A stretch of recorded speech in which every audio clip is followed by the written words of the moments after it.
Hey everyone, we're in New York and today we're going to be talking about vehicle chassis. We're going to learn what a chassis is, why it's important to learn what a chassis is, the two main types of vehicle chassis, and the three materials that chassis are made out of. We're also going to talk a little bit about what I do with this information. This is going to be fun, informative. Hit that like button, hit that subscribe button. Let's get started.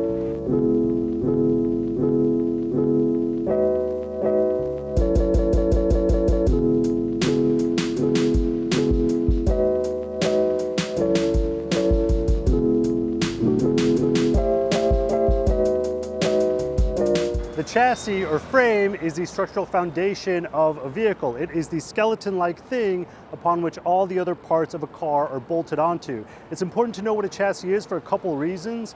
First reason, you cannot change a vehicle's chassis. It's permanently a part of the vehicle. The chassis also determines the performance and the capability of a vehicle. For example, trucks tend to have body-on-frame chassis that make them really good at towing, carrying heavy loads, going off-road, whereas passenger vehicles or luxury vehicles tend to have unibody chassis, which are set up to help a vehicle handle better, absorb bumps better, deliver a smoother ride, and also perform really well in a car accident. So if you buy the wrong type of vehicle, if you buy a vehicle thinking you're going to use it for rugged off-roading, but it actually has a unibody chassis, you might end up with a vehicle that doesn't match up with your needs.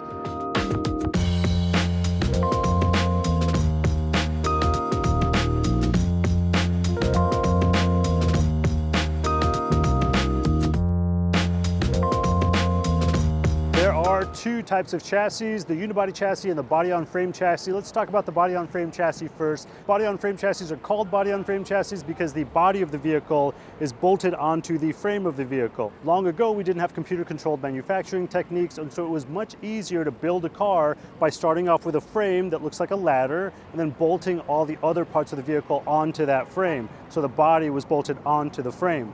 Body-on-frame chassis are typically made out of steel. Steel is very malleable, flexible, but also tough. So body-on-frame chassis lend themselves pretty well to vehicles that go off-road, tow heavy loads, carry heavy loads. And that's why these frames are typically found in pickup trucks, in rugged SUVs, in military vehicles. The downsides to a body-on-frame chassis, they tend to sometimes deliver a rough, bumpy truck-like rides. The other downside, they sometimes are not as safe in single vehicle collisions as unibody chassis are, and they also tend to not deliver the best gas mileage.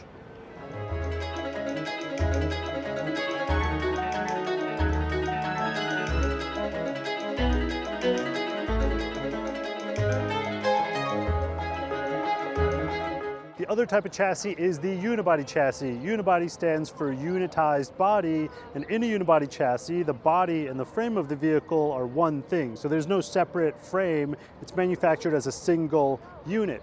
The qualities of a unibody chassis, they tend to be lighter weight than their body-on-frame counterparts, so they deliver better gas mileage. They tend to deliver good performance in vehicle collisions. They tend to help a vehicle handle better, and they tend to deliver a smoother ride than a body-on-frame chassis vehicle might.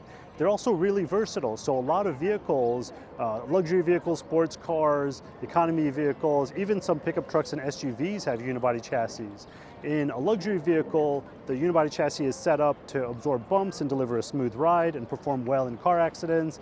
In an economy vehicle, the unibody chassis is made to be lightweight, to return better gas mileage, and also perform well in car accidents. In a sports car, a unibody chassis will be set up to be stiff so that it can help a vehicle go around corners quickly, but they're not great at absorbing bumps and returning a smooth ride. Some small SUVs, most small SUVs actually, that look like SUVs are actually tall cars, so they utilize a unibody chassis, but they're just kind of boosted up, so they deliver good gas mileage, perform well in car accidents, but they don't have all the rugged characteristics of a body-on-frame truck. Some truck manufacturers these days are using unibody chassis, so they will reinforce certain parts of the chassis to make the chassis more rugged and capable of doing off-road activities while also returning better gas mileage and a smoother ride. So modern Range Rovers utilize unibody chassis, and so do some pickup trucks.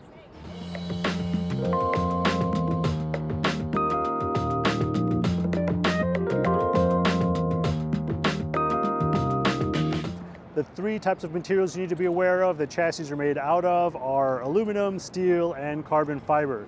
Steel is heavy, heavy duty. Aluminum is lightweight and stiff, whereas carbon fiber is something like 10 times stiffer than steel, but it's very, very expensive. A good way to think of it is pickup trucks and body-on-frame chassis tend to be made out of steel. Regular cars, luxury cars, sports cars tend to have unibody chassis that are made out of aluminum.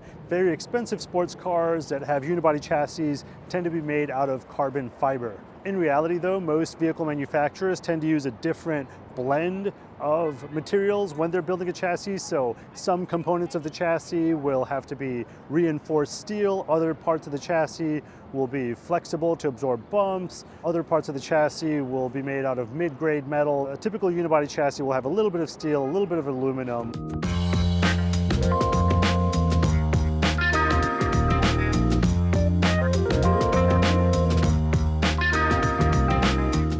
So what do I do with this information?